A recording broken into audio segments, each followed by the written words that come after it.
இன்றைக்கி வந்து நம்ம என்ன பார்க்க போகிறோம்னா காஸ்ட் ஆஃப் லிவிங் இண்டெக்ஸ். இதில் வந்து 2 மெத்தட் இருக்குது. Aggregate expenditure method, family budget method. Aggregate expenditure மெத்தடோட ஃபார்முலா என்ன அப்படின்னா I01 is equal to summation P1 divided by summation P0 Q0 divided by Q0 into 100. அடுத்து ஃபேமிலி பட்ஜெட் மெத்தட். இதோட formula என்னென்னா I01 is equal to summation PV divided by summation V. இதுக்கு முன்னாடி நம்ம பார்த்த எல்லா ஃபார்முலாலையும் P1 P0 இந்த மாதிரி வச்சு தான் பார்த்துருப்போம். இங்கே வந்து P அண்ட் V இருக்குது. Pக்கும் Vக்கும் நம்ம என்ன சப்ஸ்டியூட் பண்ணணும் நமக்கு தெரியாது. ஸோ Pக்கு என்ன ஃபார்முலா அப்படின்னா P1 divided by P0 எல்லாத்தையும் டிவைட் பண்ணிட்டு இன்ட்டு 100 பண்ணோம் அப்படின்னா Pயோட வேல்யூ கிடச்சிரும். அதே மாதிரி V வேணும் அப்படின்னா P0 into Q0. Family budget மெத்தடில் எப்பயுமே ப்ரைஸ் அண்ட் குவான்டிட்டி கொடுத்துருந்தாங்கன்னா இந்த ஃபார்முலா வந்து நம்ம யூஸ் பண்ணால் கண்டுபிடிச்சிடலாம்.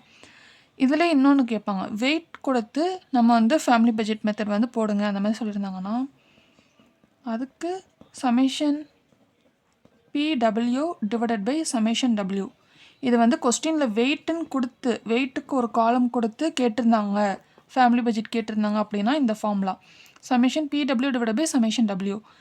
Pக்கு வந்து அதே ஃபார்முலா தான், P1 divide by P0 into 100. W வந்து கொஸ்டின்லேயே ஒரு காலம் கொடுத்துருப்பாங்க, அது எல்லாத்தையும் போட்டு இன்ட்டு பண்ணி கண்டுபிடிக்கிற மாதிரி இருக்கும்.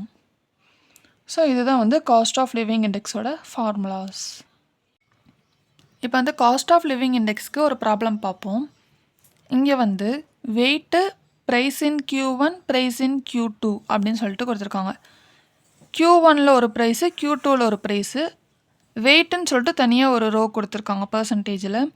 நான் ஆல்ரெடி சொன்ன மாதிரி வெயிட்டுன்னு கொடுத்துருந்தாலே அதுக்கு வந்து என்ன ஃபார்முலா அப்படின்னா cost of living index I01 equal to summation PW divided by summation W. P வேணும் அப்படின்னா P1 divide by P0 into 100. இதுதான் Pயோட வேல்யூ. Wக்கு வந்து அந்த கொடுத்துருக்காங்கல்ல ஒரு காலம். இப்போ வந்து இதை P0ன்னு வச்சுருக்கோமா, இது எல்லாத்தையுமே வந்து இந்த P0ல் எழுதிடுவோம். ப்ரைஸ் இன் Q2வை P1ன்னு வச்சுருக்கோம், இந்த நம்பர்ஸ் எல்லாத்தையுமே இந்த காலத்தில் எழுதிடுவோம். Wனா வெயிட்,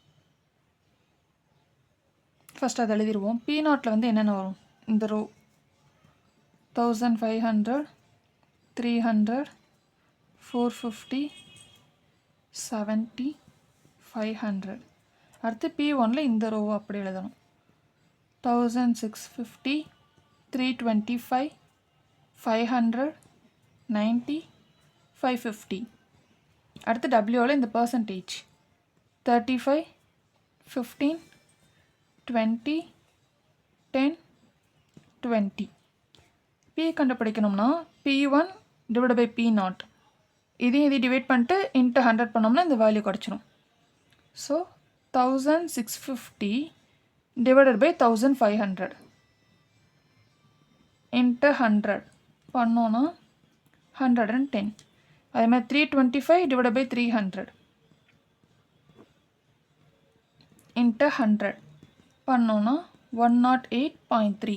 அது மாதிரி 500 divided by 450 into 100 பண்ணிட்டோன்னா 111.1. 90 divided by 70 பண்ணோன்னா அதை கூட இன்ட்டு 100 அது பண்ணால் 128.5. 550 divided by 500 into 100 550 divided by 500 into 100 பண்ணால் 110 கிடைக்குது. இப்போ Pயோட வேல்யூ கிடச்சிருச்சு, Wயோட வேல்யூ இருக்குது. இது ரெண்டுத்தையும் இன்ட்டு பண்ணி PW இந்த காலத்தில் போடணும். 35 into 110 3850. 15 into 108.3 1624.5.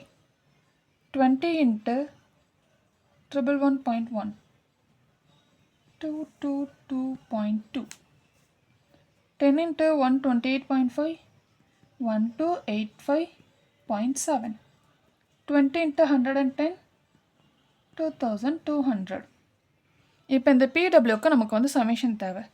எல்லாத்தையும் ஆட் பண்ணோம் அப்படின்னா 11182.2. PW சமேஷன் பண்ணோம் அப்படின்னா 11,182.2 வருது. அதே மாதிரி W இதை சமேஷன் பண்ணி வச்சிட்டோம்னா 100 வருது. ஃபார்முலாவில் அப்படியே போய் அப்ளை பண்ண வேண்டியதான்.